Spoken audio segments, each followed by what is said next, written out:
Bismillahirrohmanirrohim. Assalomu alaykum va rahmatullohi va barakatuh. Hurmatli aziz obunachilar, musofirdagi yurtdoshlar.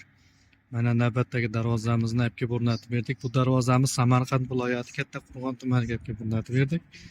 Darvozamiz haqida qisqacha ma'lumot berib o'tadigan bo'lsak, darvozamiz razmeri eniga 3.60, balandligi 3.30 ga bo'ldi. Gnalchkalar bilan birga bo'ldi. Kichkina garajchamiz eniga 3 metr, balandligi 2.90 ga bo'ldi. Ko'rishlaringiz mumkin, juda ideal holatda 2 qavatli skroyli holatda bo'ldi. Mana bu joylarga nerjimga yopishtirib berdik.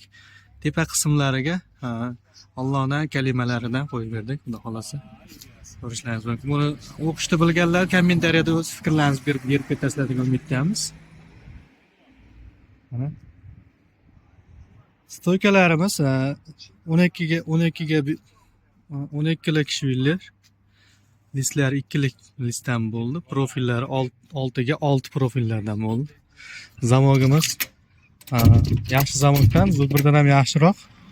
Xudo xolasa ko'rishlaringiz mumkin. Mana 6 lik profil. Mana orqalari malishnoy holatda bo'ldi. Buni ko'rishlaringiz mumkin. Video upload qilishyapti. Mana keyingi darvozalarimizda orqa tomonlari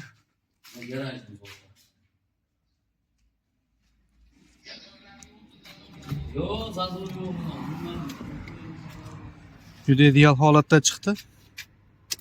Bu darvozamizni egalari Amerikadan turib ishlashar ekan, Amerikadan turib zakaz berishganda, mana hozir mana sheriklar tushuntirishyapti darvozani. Kimgaki shunday darvozalar qiziq bo'lsa, 1 qavatli, 2 qavatli, albatta ekrandagi nomerlarga bexijolat telefon qilaverasizlar.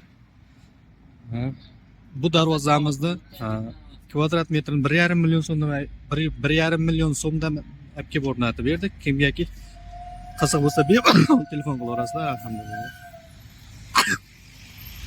Sog' bo'linglar, salomat bo'linglar, Allohga omonat bo'linglar.